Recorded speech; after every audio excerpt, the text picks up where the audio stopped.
Ellis, Kennedy Scurry, and Danielle Wilson were the most recent fellows of the Community Journalism Mentorship Program.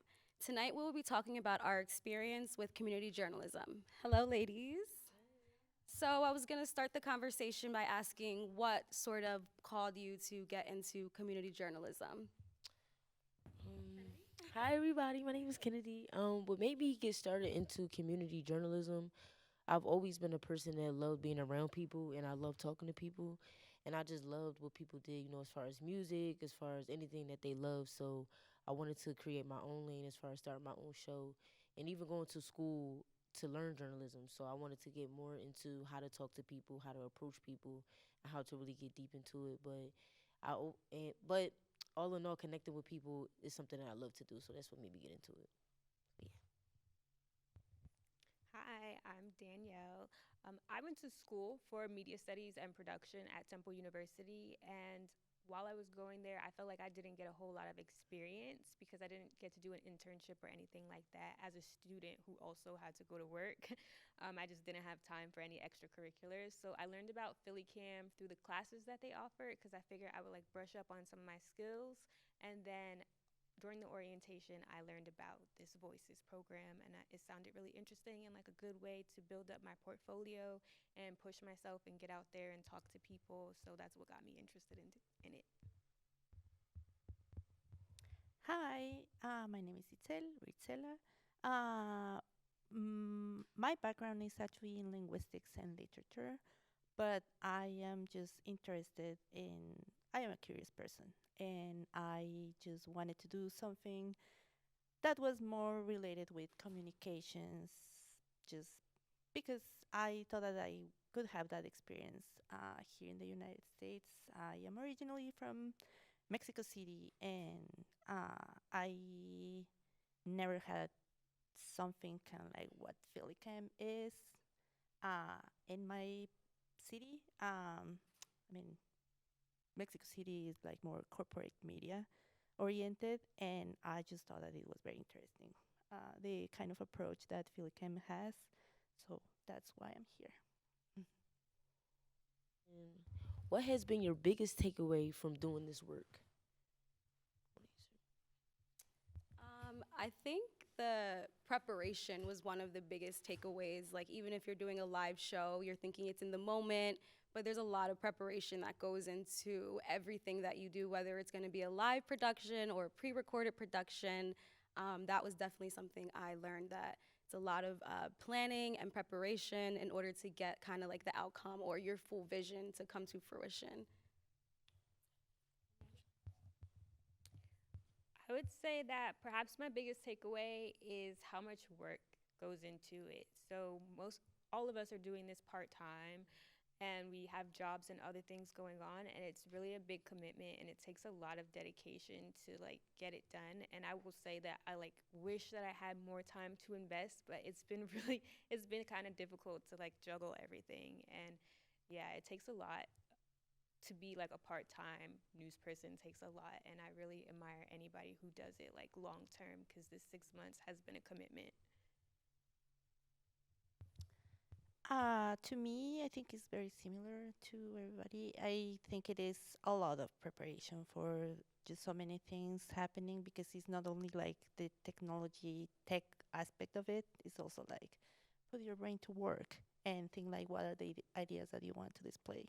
So there are so many layers about it that you have to just put together in a way that is also like um, well well seen and well perceived by others, because it's not gonna be something that you might be the audience of it. Like there is another audience. So there's that. And I would definitely have to agree about the biggest takeaway being the preparation part. Being prepared every time for a show, every time that we shoot, has been fun, but I know that it takes a lot to, not keep a smile, but be ready on cue, be ready to know what to say, prepare questions and things of that nature. But it has been very, very fun to do it. I will say that. Like, that's my biggest takeaway. It's fun to be a journalist, and it's fun to be prepared, and um yeah, that's my biggest takeaway from it.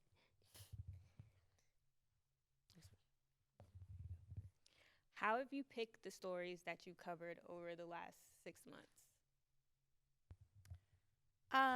To me, I just was kind of like thinking about what were the most recent events happening, either like in the community or in the world. And well, now we have the situation happening at Chinatown, and that is affecting like the whole city.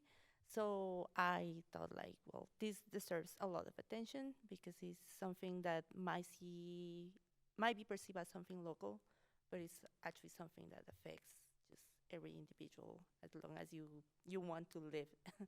um, you are also being affected by the gentrification and like just yeah corporations in general. Um, so yeah, I just think like anything you can make everything interesting just like if you know how to just also um, see through them uh, because there is also like stories of everyday people that can um, sparkle some interest in someone else. There was that.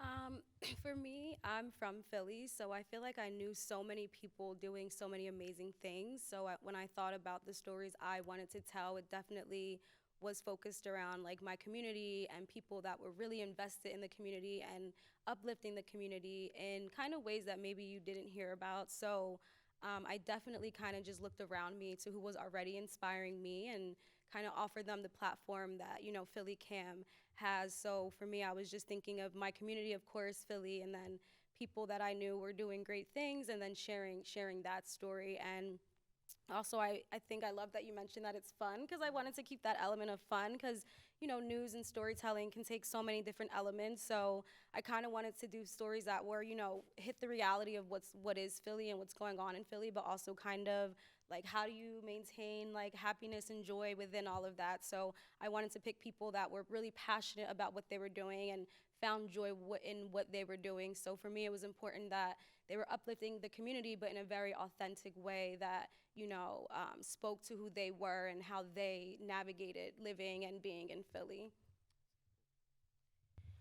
For me, the way I picked my stories was also being a part of the community in Philly. I would go to different events, and I still do.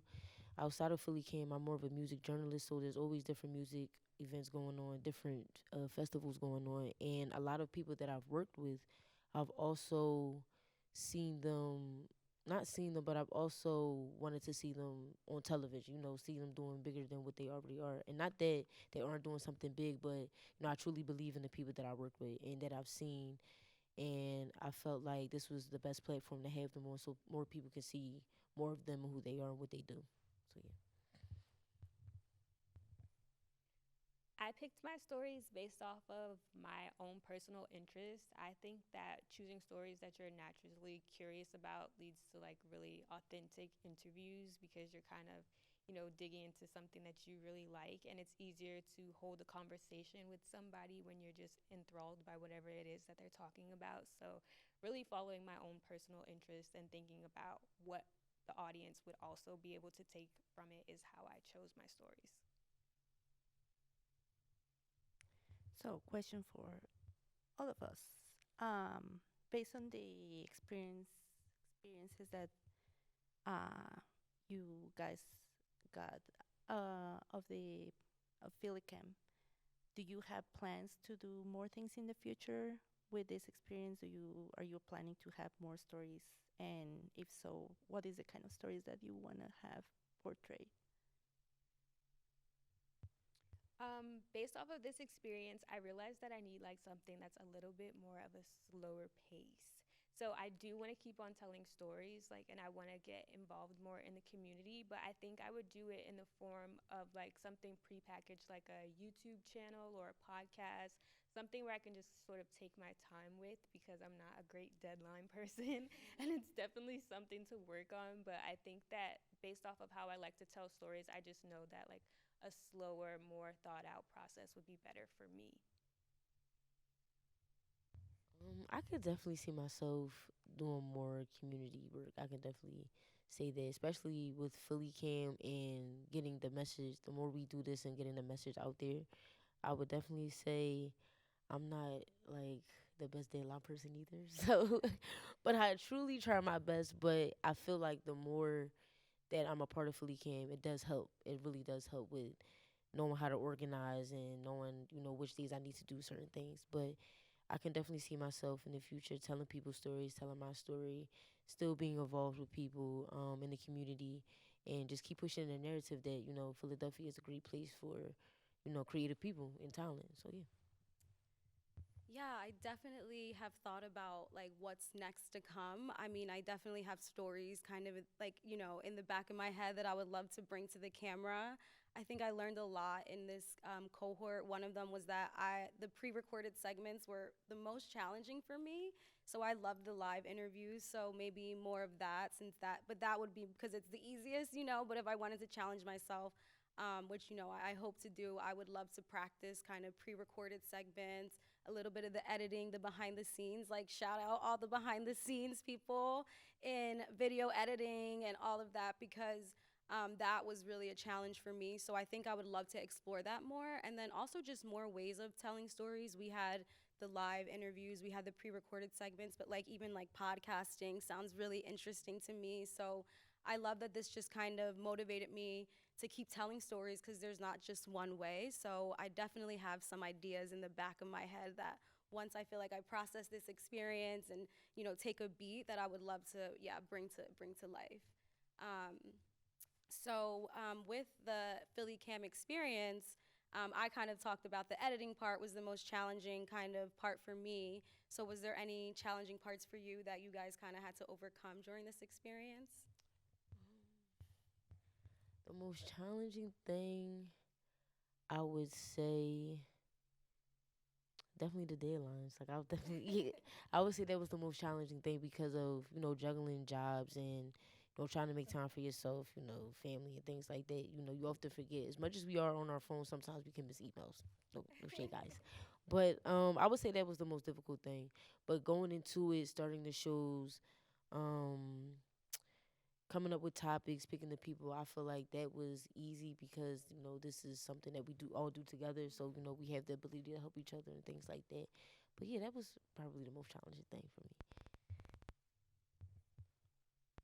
So since I'm a Philly transplant, I'm not from around here. I don't have like a huge network of people to like communicate with or pick like interesting people for stories. Finding sources was definitely the most challenging part for me. The first story I did was a political story, and I was just like cold emailing people, asking them if they wanted to do an interview with me. And a lot of people either just like they didn't have the time or they couldn't do it. I didn't know who I was interviewing until like the day of the interview, and it was super intimidating. That was definitely the most challenging part for me. So, kind of similar to what I have heard from you. To me, well, I'm not from this country, so it was even worse. But I also try to think about like what are the kind of stories that other people might like to see reflected. Like, uh, I don't know, people can be identified with the kind of stories that I could tell. So I decided to be like, well, maybe something that I have seen that people in Philadelphia care a lot about, and that is actually like a really good place for, is um, creativity and art. So I thought about like art as a core part, and then I also thought about like, well, the political aspect about like the situations that are happening, but that also can happen to just other people around the world. Um, and but also the technical aspect that was hard. Like I don't know how to edit. I wish I wish I was more of a professional editor because my life would be a lot smoother after that. Um, so yeah. Mm. Do you guys have any stories from like your fellow cohorts that you really were interested in or that you really liked hearing more about?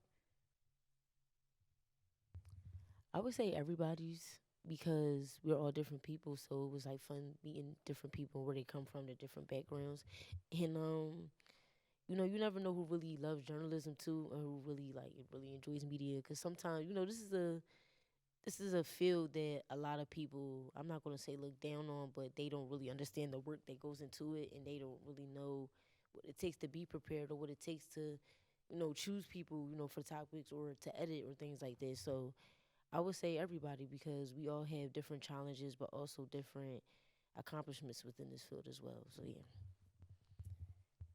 Yeah, I always love the brainstorming part where we got to kind of get an introduction to like where the ideas were and where it started, and then kind of see it evolved. I loved your one artist friend. I think she came wearing her own clothes. I thought that was so cool. So that one really stood out to me because she was like literally just wearing her art. So that one definitely stood out to me. But everyone's stories were, it was really cool to once again see the kind of beginning part and then see it all come to fruition as like, we work together. So that was really cool too. To me, it just was interesting to see how what are the things that pique the interest of like the other fellows. Um, because again, I'm just happy, but I am also kind of like interested in wanting like the perspective that others have about the things that they enjoy the most, like and what are the things that other people enjoy the most, because I think that that is also what creates stories. So yeah, that the creative process and the creative process of others was interesting to see on display, um, from the conversational part to like the screen. What about you? Um, my favorite story, I have two of them. So, Kennedy, your artist friend, was super interesting because in West Philly, there is a mural of Martin Luther King Jr. It's a beautiful mural that was on the side of a building, and it was being covered up by a new building that was being built. And when I saw it, I was like, why would they cover that up? I was so sad about it. But then she came on the show and she was like, well, I'm going to be doing the new mural in that place. So I was like, okay, so there's going to be something there. I was so relieved. I was so excited to hear that. And then also one of our fellows that works on Atrevite did a story about Day of the Dead, and she mentioned Fleischer Art Memorial, and I never heard of that, so I looked it up, and now I'm taking drawing classes there, which is pretty cool. It's out of my comfort zone because I don't know how to draw, but it was a cool place to find out about.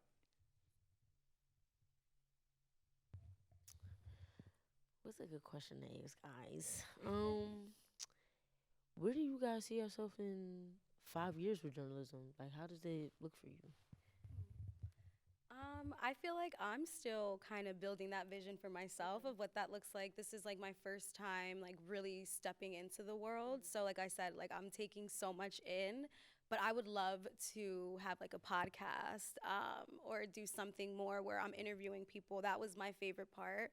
I'm a therapist by trade, so that came very natural to me to like ask questions. So I would love to continue to like interview people and sort of get to know other people through their own stories. So maybe something that's like this or like a podcast. So yeah, thank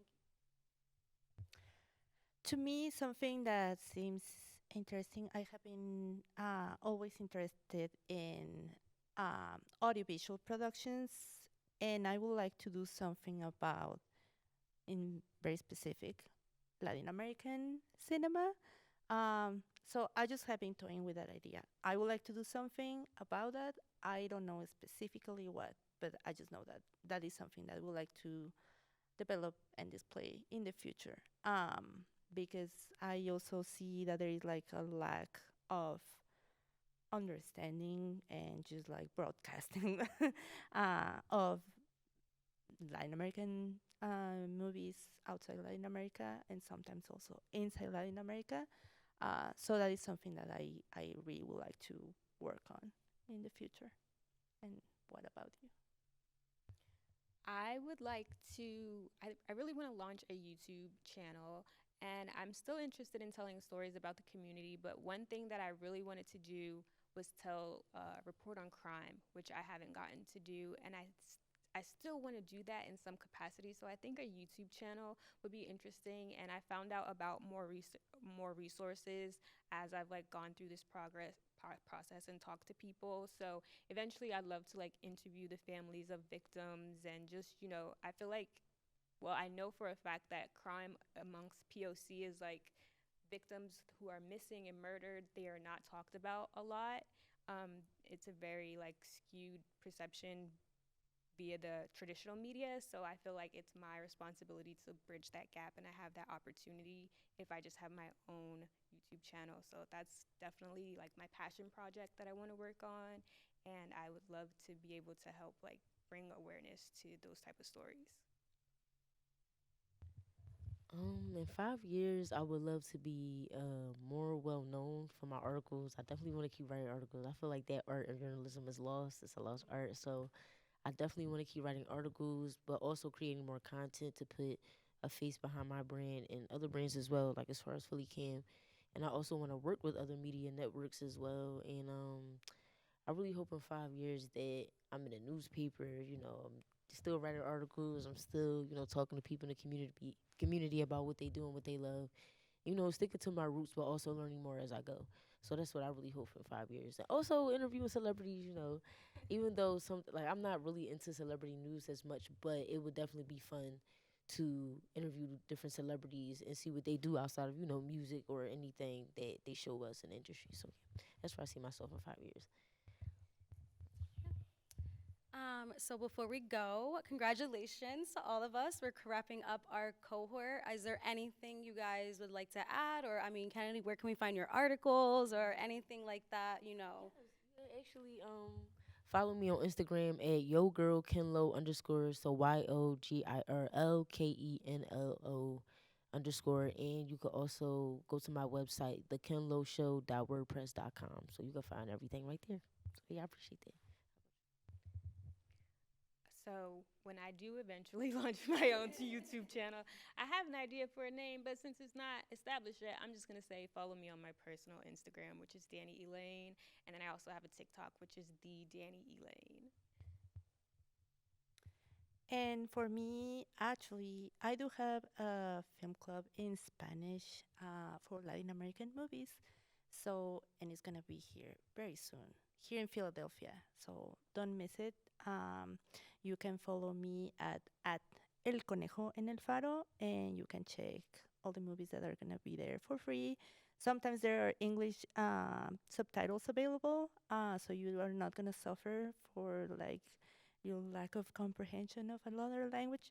There is also a lot of movies in Spanish, but this year there's going to be movies in Portuguese and a lot of other indigenous languages from Latin America. So there is that. And I think that's pretty much it. And I'm going to pass the mic to Bella. All right. All right. Thanks for tuning in, everyone. Be sure to be on the lookout for in the upcoming months for more stories from our fellows in the community journalism cohort. And you can also find us to watch us on YouTube and Roku. And you can follow PhillyCam on Instagram and on Facebook. Have a good night, everyone.